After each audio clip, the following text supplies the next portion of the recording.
خۆشەویستان لەم ڕۆژەدا دەبینین نەخۆشی بەڵاو و نەخۆشی زۆر بووە.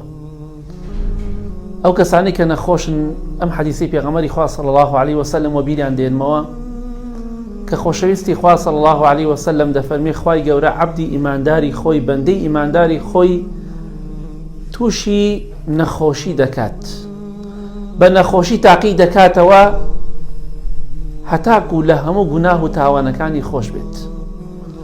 پێغەمبەری عەزیز و خۆشەویستمان صلی الله علیه وسلم کاتێک کە سەردانی نەخۆشێکی دەکرد دەیفەرموو لا بأس طهور إن شاء الله، هیچ نییە ئەم نەخۆشی تۆ تەنها پاکەرەوەی گوناه و تاوانەکانە.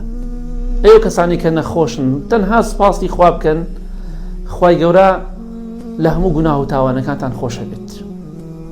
ئەو نەخۆشی کە توشتان نەبێت، هەر نەخۆشیێک لە نەخۆشیەکان پشتیوان بە خوای گەورە دەبێتە کەفارەتی گوناهەکانتان و تاقیکردنەوەیەکی خوای گەورەیە بۆ ئێوە، ئێوەش ئینشاءالله سەبر بگرن.